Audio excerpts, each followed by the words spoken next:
Hello and welcome back to Frogboy X1 Gaming. I'm Andrew and we are going to continue our discussion on Rims Racing. So now I have had more time to play this and more time to kind of get used to the handling model and everything. I still haven't checked out the parts editor or anything like that because, like I said in the last video, I am more interested in learning the physics of the game and, you know, checking out the content than I am of looking for the than I am at, you know, partaking in any of that yet. So let's get in here real quick. I'm gonna do something real quick. I gotta do something with the audio. I need to turn the master volume down to about half so that we can let's see, where's the music at? I don't really. Gameplay music volume completely to 0. Streamer mode on. Okay, there we go. That will make it better so that I do not get a so that I don't get like taken down over music or anything, because I don't know. So now we're gonna go back into this and we're gonna go to single player. I have not done anything with the campaign. Okay, my thing is I would like to. Oh wait, there was one. Private testing. Private testing I can is basically like time trials and stuff. So we are going to go to one of these let's see. What's this track that I want to drive on? Let's go to Zolder. Zolder's pretty good. I like this track. Yeah, so yesterday I might have been a little bit hasty in, you know, in my opinion about the handling model and stuff, because since I've been playing more, I have noticed that this game takes a lot more. Well, I wouldn't say a lot more focus or concentration than it does on MotoGP 2021. I would say they both have their strengths and weaknesses. Where this game here, it's so new and it's completely different handling model than anything that I've played from Kiloton Racing yet. Whether that be TT Isle of Man, the first one, or the second one, those are the only two bike games that I have played from Kiloton, and I mean, for the most part, they were good, but they did feel arcadey. This one doesn't feel as arcadey, and it does kind of feel a lot more like you have to be more involved with this game to figure it out and to keep yourself on the bike. Now I've gotten rid of all of the the little the track help thing and everything since then. I finally figured out how to turn that off, which is amazing because that stuff is so annoying on these games. You need to be able to figure out, you know, your own braking path and your own line through the track. So I would suggest, while learning this game, to really take it easy on the throttle, because I've noticed myself messing up a lot because of that. But as you can see, it has gotten well, it's gotten a lot better to play.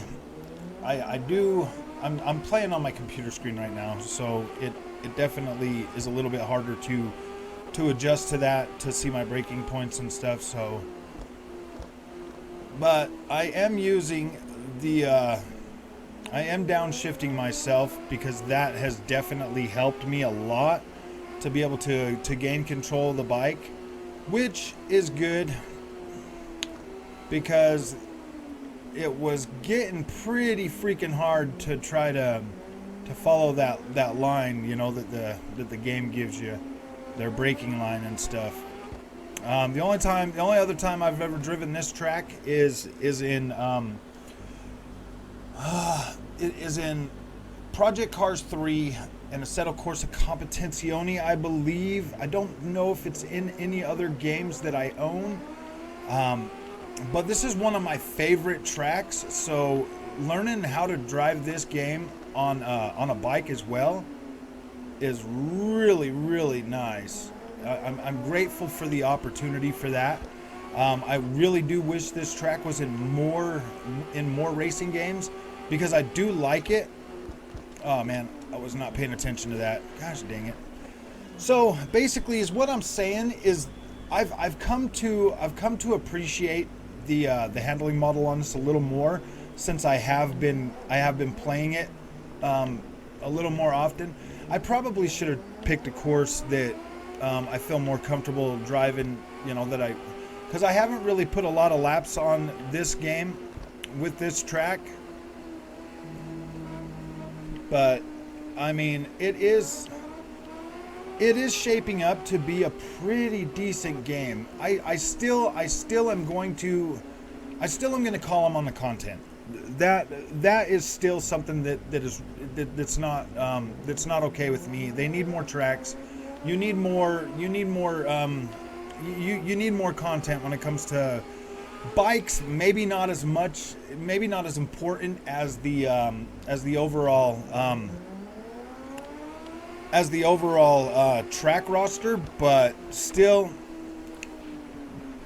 yeah. Sorry guys, we're doing the crash test.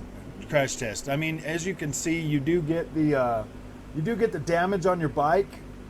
When you keep wrecking, you get like damage on your rider, stuff like that. I do like the level of track detail. This is probably the best I have ever seen Zolder looking, which is pretty freaking nice. I do like the track detail. Like I'm pretty okay with that. It does look nice. It looks sharp. It looks crisp. But I still am, like I said, I'm still calling them on the lack of content. It really should have more tracks in here. It should be what they're going for. And see, like, I'm giving you my opinion on this game based solely on my riding on a stock bike without any changes, without any kind of help or aid or anything like that. If you can't buy this game and figure it out right from the get-go without adjusting anything, without playing with any of the settings, then I find it's going to be a really tough sell for casual gamers, for casual racers that are just going to be buying this game because it's a motorcycle game. And they're going to be going into this thinking, oh man, that's going to be like Gran Turismo or Need for Speed for bikes or something like that. When in reality, this game here is supposed to be more of a sim. And I kind of do agree with that. I mean, I'm not 100% happy with the movement of the rider. As you can see, it looks kind of janky still. That does throw me off a lot.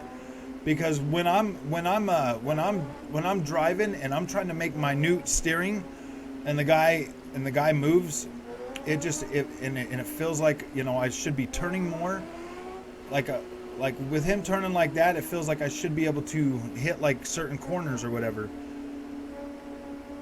But at the end of the day, I don't know. I still am learning this handling model for this game. It's not as bad as I was thinking it was going to be. It has definitely turned around. The more practice with it, the much better you're going to get on this. There's obviously stuff in here that is going to be able to allow you to better to like different settings and stuff, on the bikes or whatever, that you can go ahead and change them to fit your gosh dang it, to fit your preferences and how you would like the bike to go. I don't know at this point how exactly they are working, but I did want to get this video out to let you know that the experience has improved the more I've played the game. I am not as, I mean, I've thrown some laps down on Suzuka, and you know, a couple other tracks in here, and I keep doing that.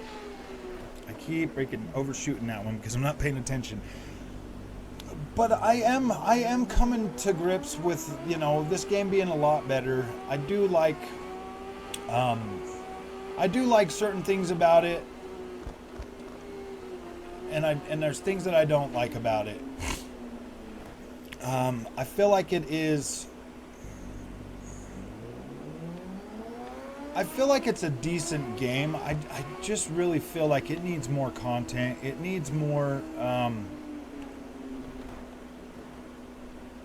It needs more, I don't know, I mean, maybe more instruction, maybe something to help newcomers, because at this point right now, the way this game plays, I'm pretty much calling this a sim experience that needs some more polish and needs to have more in-depth training. I mean, it's pretty good. I mean, if you just buy the base model, I don't know, man, because apparently you have to pay for the bikes you want or something. I don't know. This is confusing for this game. It's already starved of content, and if you get anything less than what's in this game right now with the pack, I need to read the thing and see if you're going to actually get more content down the road. I still feel like this is a decent game, and I do not think that I feel like if you're okay with the lack of content, you know, when it comes to tracks and bikes, you will be blown away pretty much by the visuals of this game. It does look pretty good. As you can see, like, there's no way to hide the animations on this rider.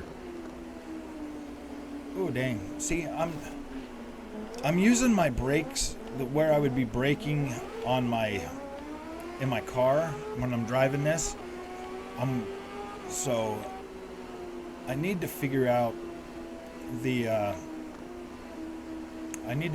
braking zones for this bike, and as much as you want to use the braking zone indicator thing, I highly strongly recommend against that, just because you'll never really know how to push it if you rely on that, because those things are extremely conservative for the most part. And in a racing game, like, the last thing you need is conservatism when it comes to your braking zones. Like this right here, I should find a way to be able to cut that in closer. I want to stay right at that apex along that line. So I think the 100, all right, so I'm thinking, see, 200 yards is a bit too aggressive on the brake zone for slowing down.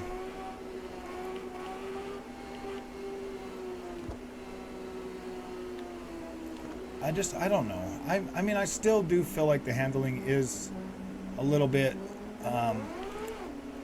screwed up just out of the box. But that's definitely fixable with settings. I'm going to have to sit and play around with it more in the settings department. But as you can see, I mean, we just basically watched me sit and wreck. I'm really not paying attention to what I'm doing on here. That doesn't make me a bad driver. Like, when I'm sitting here and I'm just focusing on the game and I'm not talking and I'm not making a video, I'm doing a lot better. I'm not falling down as much. I'm paying attention. I'm in the zone. I'm thinking about things. But right now, I needed to clear that up, because this game is not a terrible game. I mean, the visuals on this, they look pretty good. Like, the visuals look good. There is a lack of content. The rider animations, I'm not exactly happy with those. I don't necessarily like the way they look. They look too frigid to me. But overall, this game is a decent game. It's not bad. It is going to take you more time to get used to the handling than it normally would in any other type of a racing game. So, if you like this content, don't forget to like and subscribe. I really appreciate it, and thank you for watching.